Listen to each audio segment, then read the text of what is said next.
You know, some people have been putting on rubber masks and parading around pretending to be synthetic. This means fewer jobs for you and me, and we're going to put a stop to this right now.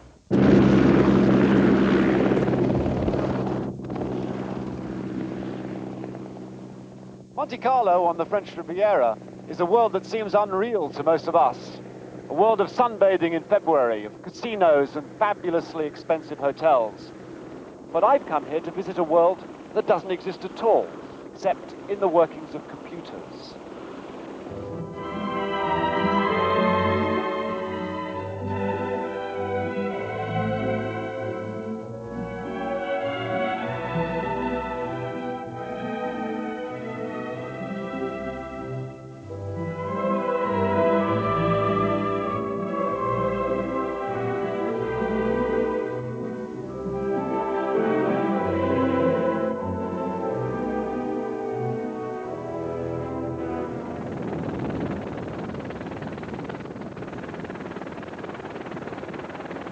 This program's about the Monte-Carlo Festival of Computer Graphics and Animation. It's held every year, and it's called Imagina. But just a minute, we still need a title sequence for this program. Flying Logos here. May I help you? Yes. Do you do chrome? Do we do chrome? Sir, every piece hand-polished to a brilliant luster. But may I interest you in a plastic flip? Well, I don't know. We do bump mapping, texture mapping, reflection mapping, road mapping, you name it mapping. Need a real-time hardwood floor texture? Multiple wood grains with an inlaid reflective mirror finish? Crystalline glass with a tinge of blue? You think so? I got it. Marble and glass is your cup of tea. Well, I'm not sure about that. Could it be marble and chrome, or is that plastic and chrome? What else you got? Hot, fiery chrome. Okay, pulsing, red, throbbing balls moving in unison before your very eyes. Of course, with chrome. Or maybe you're a dive through the hole kind of guy. I am? How about a write-off, a type-off, a shoot-off, pulled out of an envelope, extracted from a star? You can twist it, translate it, tumble it, explode it away, lift it, or do your basic split. We do exteriors, and we do interiors, too. Gee, well, you know, I was thinking, could we do like this pullback until we see that it's like the whole Earth, and once we get out there, it like drops away, and it's just one of hundreds of screens out in space, and there's these beams, and they start going around turning on all the screens, and then there's the real Earth, and we see that there's a satellite. We go right down the beam of the satellite. There's this big metallic dish sitting in a sea of diamonds. It's all gold and silver, and it unwraps magically into my logo. Could we do that? Yeah, I'm sorry, I don't think we can do that.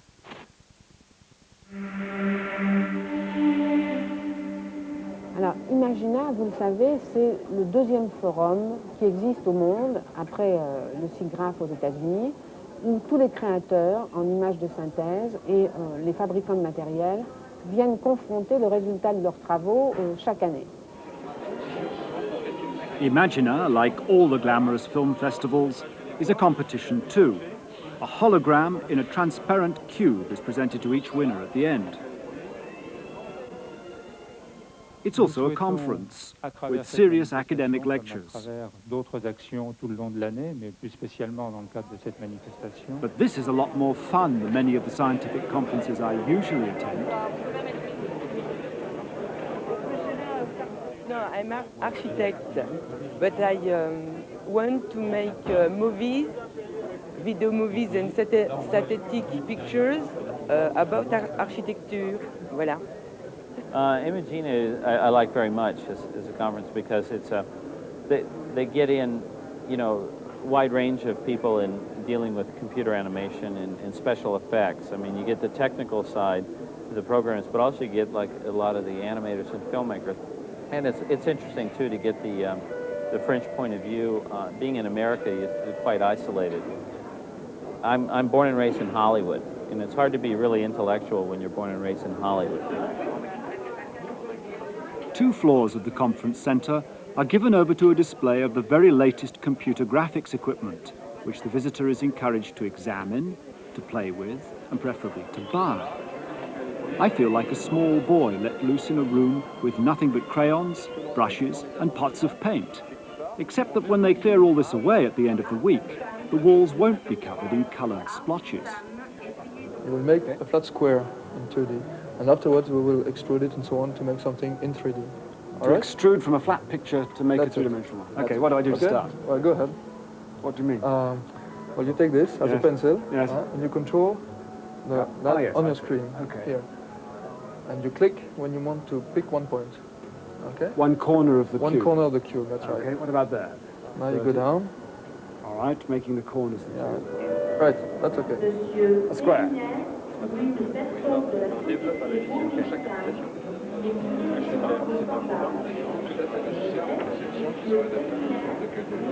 We've made one face of our object. Yes.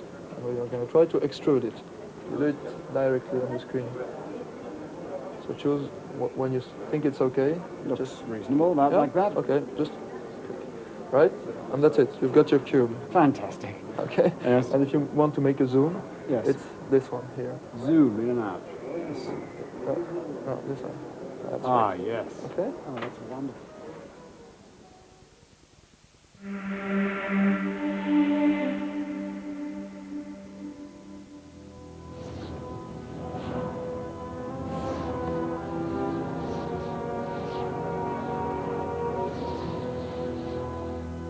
I'm a physiologist studying vision, and I'm interested in the science of computer graphics because it might help us understand something about the way our brains make sense of what our eyes see.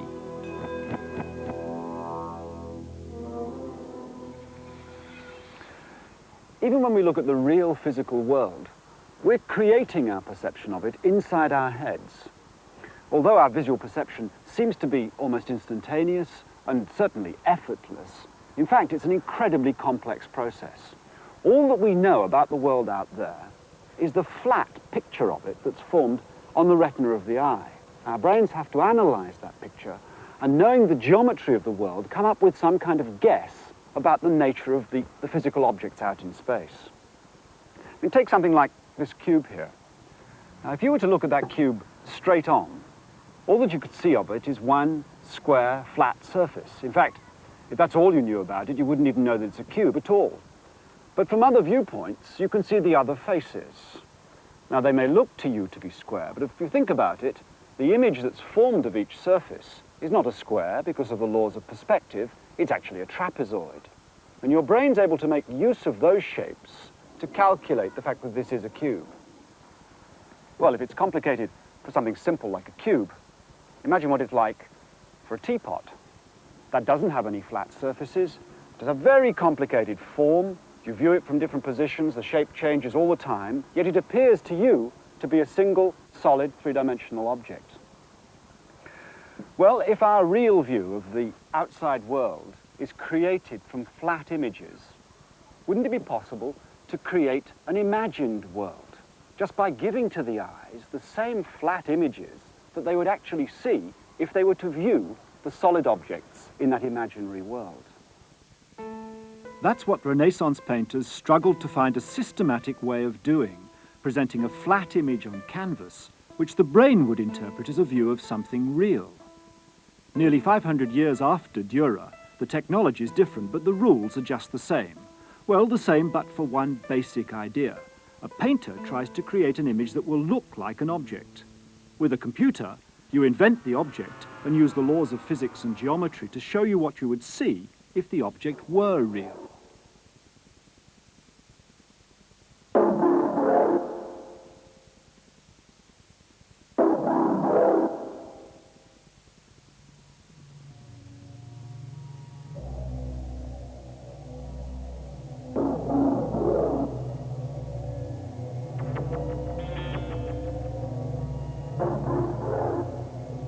I started off by training in pure fine art, life drawing, drawing from nature. And I got interested in Russian constructivism and the use of systems to generate art. Then there were developments in computer graphics, which meant that computer graphics no longer looked like mathematical diagrams, and photorealism started to show its face. And as a result of that, I thought computer graphics could be aesthetic, and then learnt about computing. So it was a gradual transition. So you're interested in the ability of computers to represent reality? I'm interested in the use of computers to represent a fantasy world of the imagination. And using 3D computer graphics, I can make realistic representations of things which are from the imagination.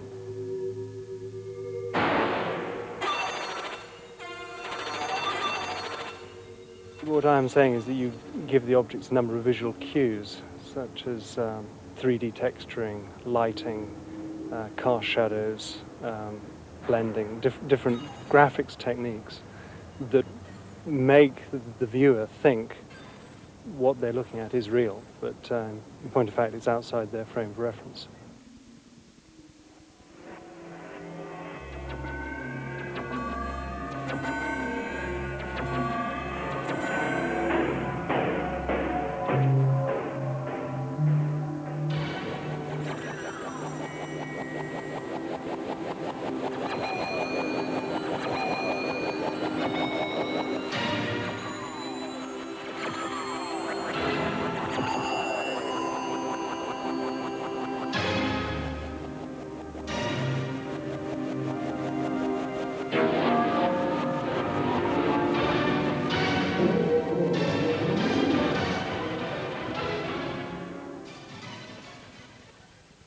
Everything I do now is numerical. So all the forms I produce are essentially a sequence of numbers, like a telephone number. Sometimes this telephone number is very long, but essentially it's like a code. In the memory of a computer, an object is a set of codes, a set of numbers. Imagine a simple shape like our cube. How could we describe the position of a top right-hand corner? In this space, the top right-hand corner is 7 divisions across from the left. The same corner is 4 divisions up from the floor.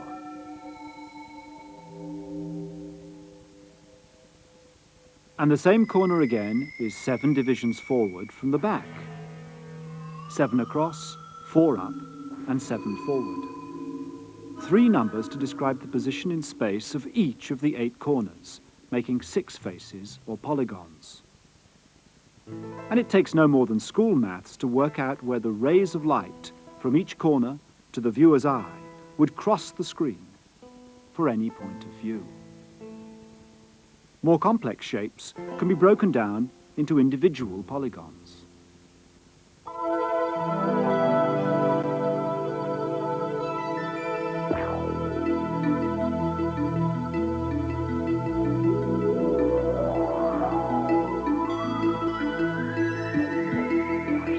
Once you have the geometry, you then have to describe both the material properties so that the computer knows how to reflect light off it, and also the surface texturing, which can affect the material at different points on the surface.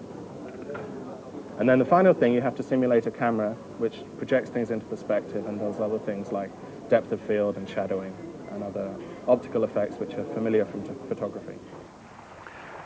So if we wanted to make an accurate picture of a solid object, we'd have to tell the computer not just about the shape of that object and how far away it was from the eyes, we'd also have to tell the machine about its color, about the texture of its surface, and even about the position of the light that's illuminating it. But then, what if it should move? Suddenly, it would be subjected to a whole new set of laws, particularly the laws of gravity, and we'd have to tell the computer about those laws as well if we wanted it to make moving pictures.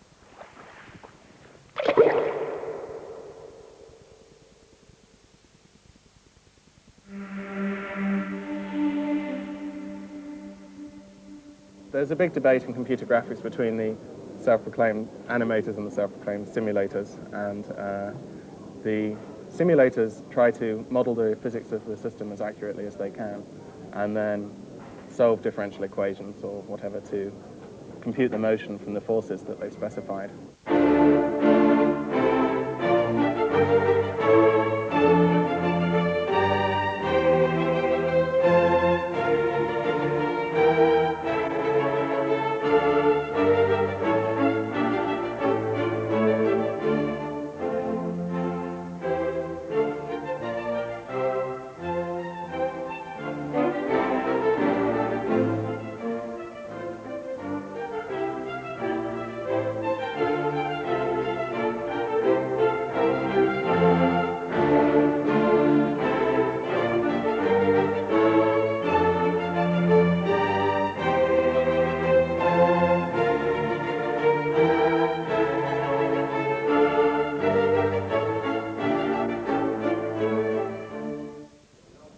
several problems with trying to simulate even fairly simple animals.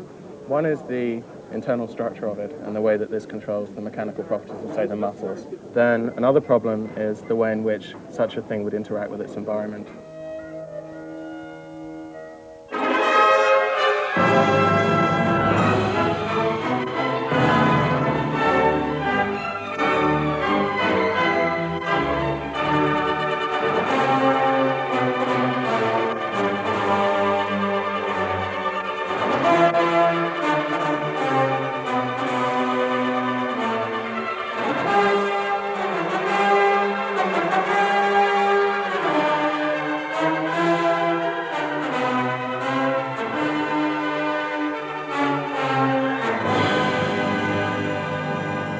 The animators want to control each joint angle or each movement or expression and then watch it and play with it. And at the moment, animation is much more expressive, but simulation is better if you have really complicated things going on with lots of collisions. Or if you wanted something like a crowd scene or a flock of birds where it would be very slow to animate each bird by hand, but you can write programs which simulate flocking behavior. And in that case, the individual motion isn't terribly complicated, but the aggregate of the flock of birds looks convincing to us.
You know, water's a really fantastic problem for computer graphics. It's obviously completely flexible, and it reflects light off the surface, but it's also transparent and you can see through it.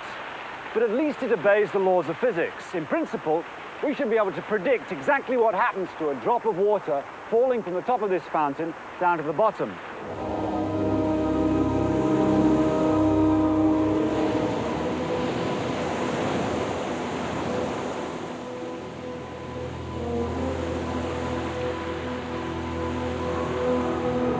Well, water's difficult, but living things have their own complex rules of structure determined by their genetic code.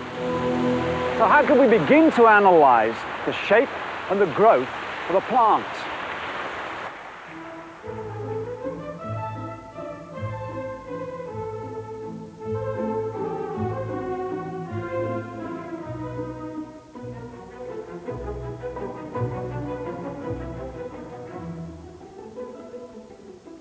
In the area of biology, people have made simulations of the way in which plants grow and branch and have flowers. And this has meant that what used to be the domain of physics being related to mathematics is now becoming biology being simulated in similar ways. But biological forms are so complex that you can't derive simple mathematical descriptions of them in terms of what the shape of a flower is necessarily, but you can make simple rules which generate this complexity, like lots of petals and lots of branches. And then using computer graphics, you can look at the pictures and see if they look like the real thing, and then modify your models. And it's, in a sense, it's a form of play, but it's a wonderful, it does tell you something deep about the structures you're looking at.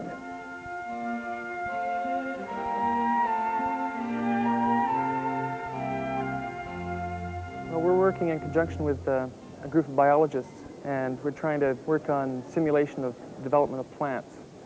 From our perspective, we'd like to synthesize realistic images of plants in the computer, whereas from their side, they're really interested in modeling for the sake of research. So they're using it to visualize their ideas, scientific visualization. One of the things we'd like to be able to do is to describe theories that biologists have with rules in a computer, and to be able to test them using a computer. So I'll describe the rules of the computer, and it'll grow an image on the screen. And if it looks right, then perhaps this set of rules is actually the way things are being done in the real world. I'm intrigued by the idea that the beauty of a flower may be the expression of a few subtle but essentially simple rules. But judge the accuracy of the equations by the striking photorealism of the images Jim Hannon grows out of them.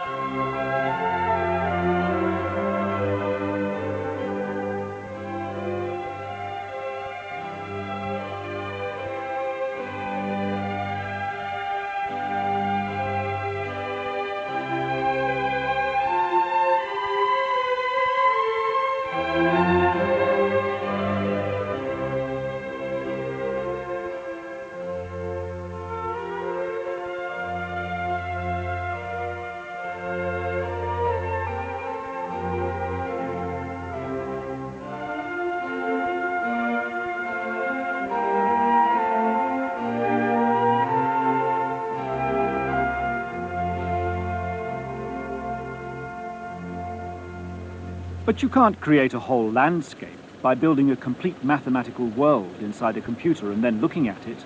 A model like that would have to include every bush and every tree, every rock and stone, every flower, and every blade of grass. It's very hard to be photorealistic. I've often said that it's a lot of fun to play God, but you must never forget that you're only playing. It's very hard to reproduce everything out there. In any case, it is necessary. When we look at a real visual scene, our brains disregard much of the detail and search instead for those simple visual cues that allow it to make sense of what the eyes are seeing. Edges, overlap, shadows, color, texture, and relative size.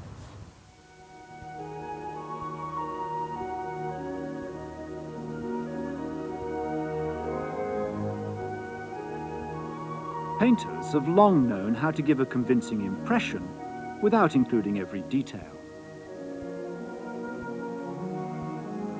But it's only recently that computer scientists have begun to explore the art of mathematical impressionism.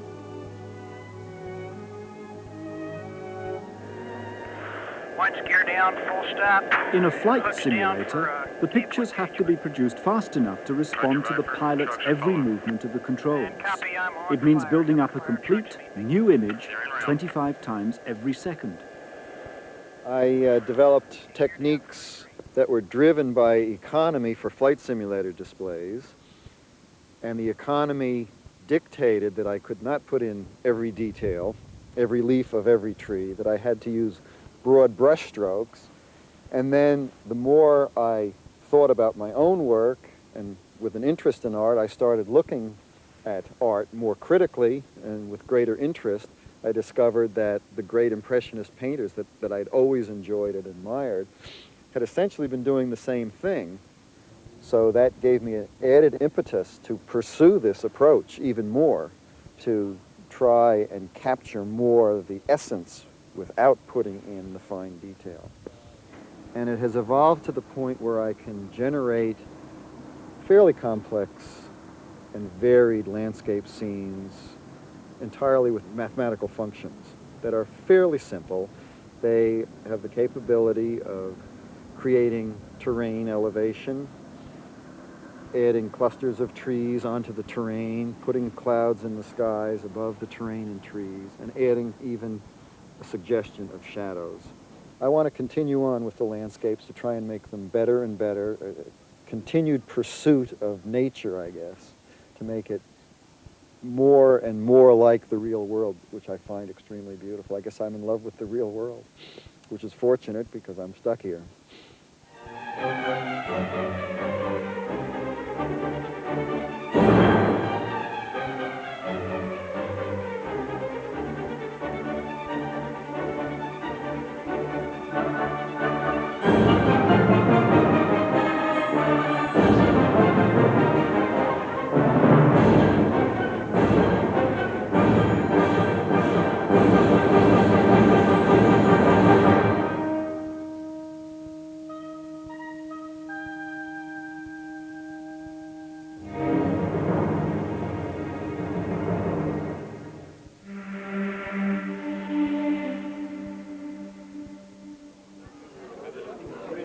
Simulation using physical and even biological laws can only take you so far.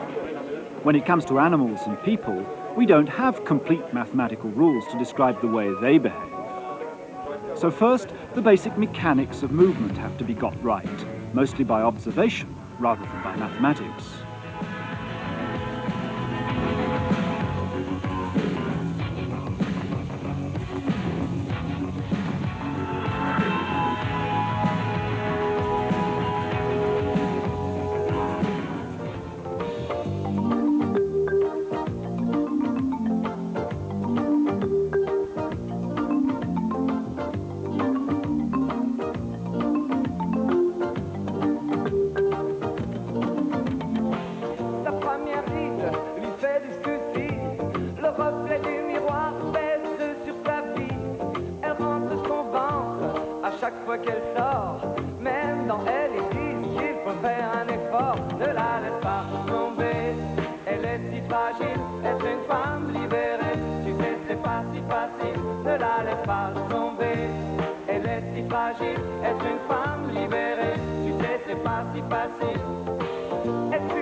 Quite extraordinary.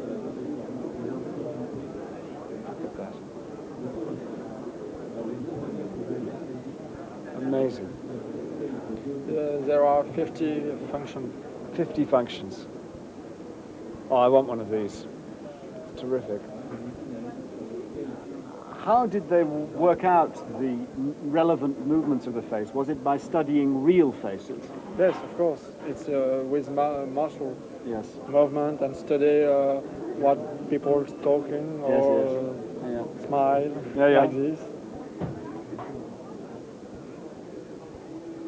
That's beautiful. It's amazing. Now the animators can take over, controlling the expressions on their creatures' faces like magical marionettes. This is the actor Robert Powell.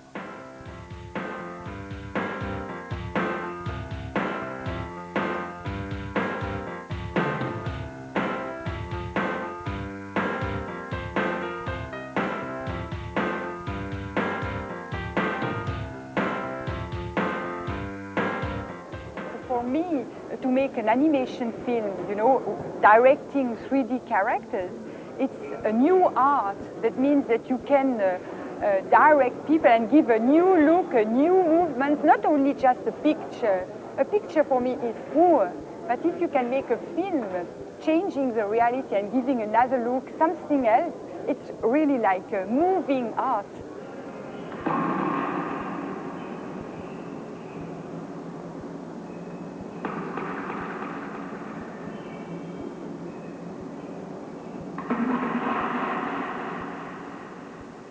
Flight, our former film in '82, we had to program, like to know a programming language. So now we are a much higher level in terms of directing synthetic actors. That means that to be able to reproduce real person like Marilyn Monroe and Humphrey Bogart. So it was a big challenge because in fact we put into the system more intelligent behavior. That means that to make this film we have to direct actors to say take this glass or sit down or smile. So in this film, Rendezvous in Montreal, they meet in a cafe and with Humphrey Bogart, and well, in cafe in Montreal where they never have been before, and so a romance begins again.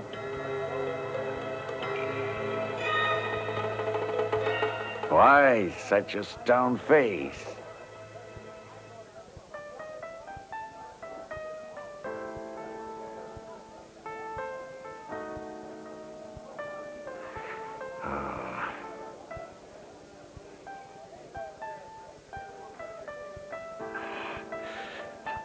Darling, I know you're worth $1 million, but I want you flesh and bones.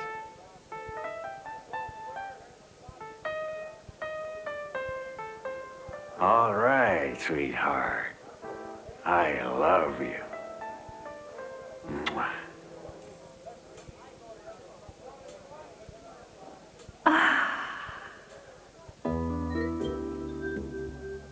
Here's looking at you, kid. Oh, play it again, Sam.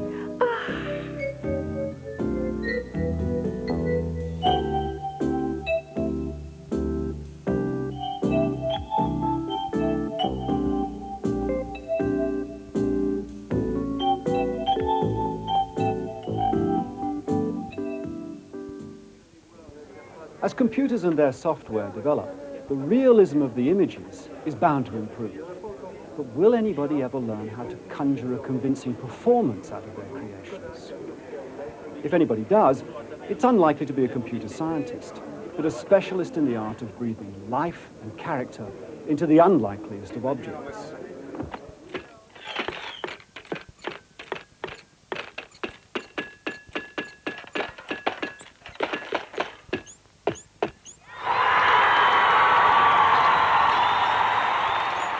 My background is in traditional animation, and then worked at Disney as an animator at the Disney Animation Studios for about 5 years. Recreating reality on film is something that a lot of people in computer animation are interested in doing. Personally, I'm not interested in doing that. At Pixar, we have a sort of a silly saying that's, reality is just a convenient measure of complexity. And there's sort of a serious side behind that, is that we actually use reality as a goal to try to create things that look virtually real, but that's just to create the tools in order to get there. Then what I like to do is then back off and create something that has aspects of realism in it, but can't possibly exist. It just can't possibly exist.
I was very inspired by some home videos that my sister took of my nephew. And the way that the baby moved was just phenomenal. I love movement. Everywhere I go, I'm looking at the way things move and people walk and reality and waves crashing and so on. But with the way the baby was moving, it just fascinated me. And so I really wanted to animate a baby. I really wanted to.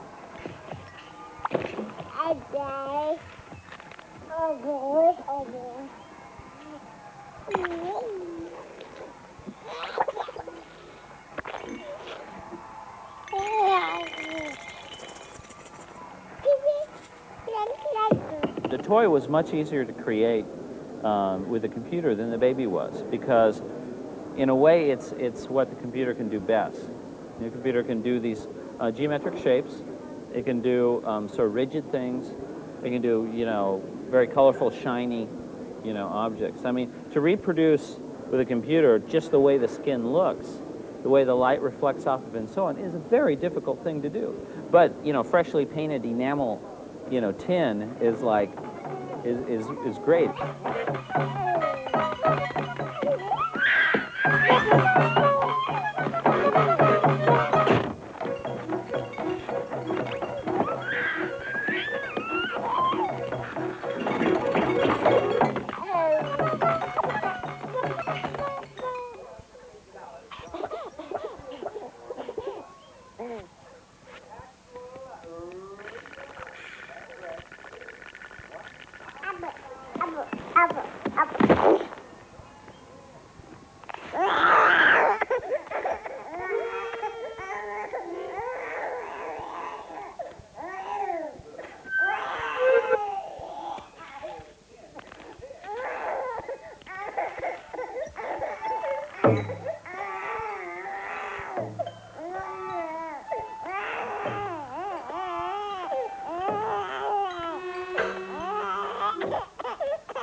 My greatest pleasure from the films that I create is to go into an audience, anonymous, sit down, listen to their reaction. That's what I get out of it. That's what I really enjoy and that's why I make these films for the audience.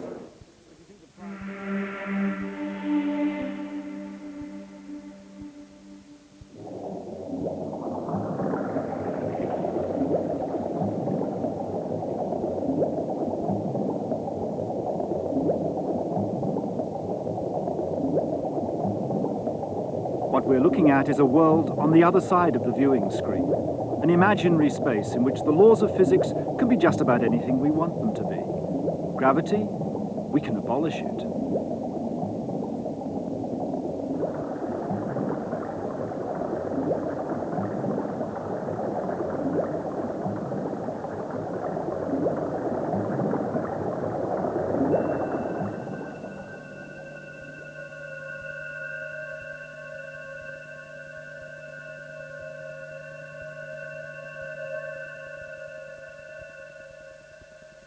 As soon as you've got no gravity, you can produce very, very complex forms that on Earth would just collapse in a heap because they couldn't survive gravity. So we can produce very, very delicate forms.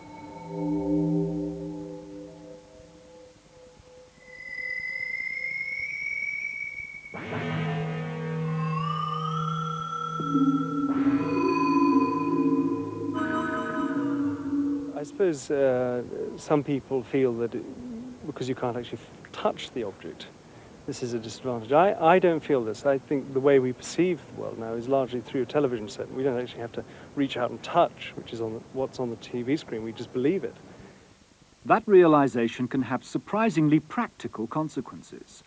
Suppose we scan a living child's head, and then, in our imaginary space, we change the rules. We make the skin transparent.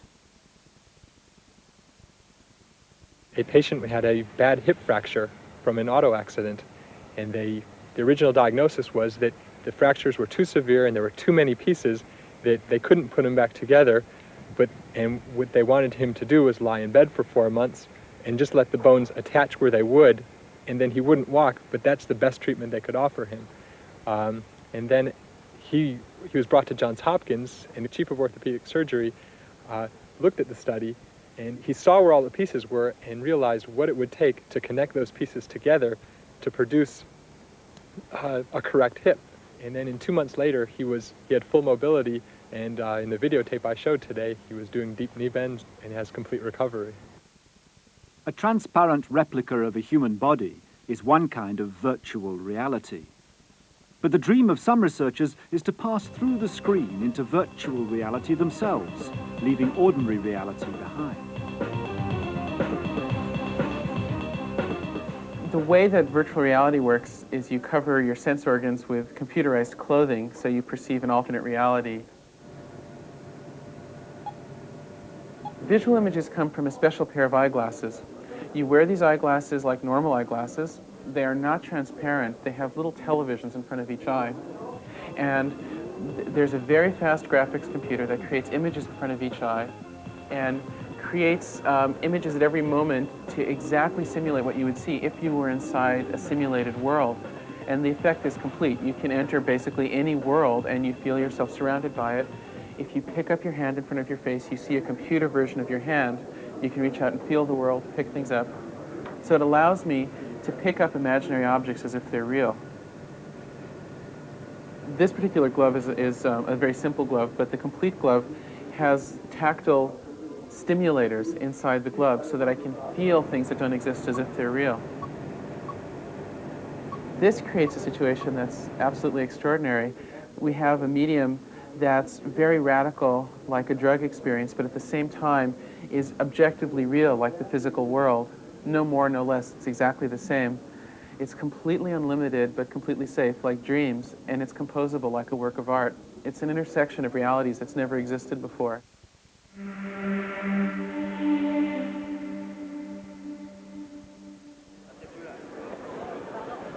Imagina is almost over now, and the audience is gathering for the prize giving. As a biologist, I came here wondering whether computer graphics and animation could contribute to our understanding of the world. Well, I've seen landscapes, flowers, furry creatures, schools of fish, and I do think that working out those kinds of problems is telling us something new about the mathematics of nature. But it's no surprise that it takes an artist to use a computer to tell us something fresh and meaningful about our own lives.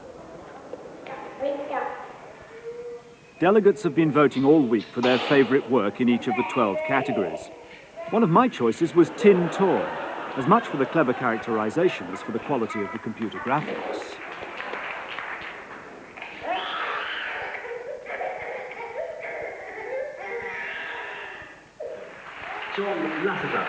And John Lasseter went on to win this year's Hollywood Oscar for Best Short Animation. How ironic that the Fiction Prize went to a cartoon about the conflict between workers and automation. Ironic, too, that while the robots were computer-generated, the rest of the film owes little to digital technology. For some filmmakers, the pencil is still more expressive than the silicon chip. But for how much longer?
The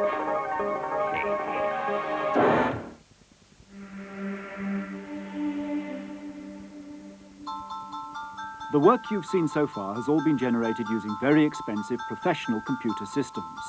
But home computers are getting more powerful all the time, and it's now possible to create your own animations on equipment costing well under £1,000. All these images, for instance, were generated on the new BBC Micro. If you're interested in finding out more about the principles that this program has only touched on, there's a free Imagina booklet. It explains some of the basics of computer graphics and animation, and also has details of special courses and suggestions for further reading. For your copy, send a self-addressed envelope with a 22p stamp to Imagina, BBC Education, London W12 7RJ.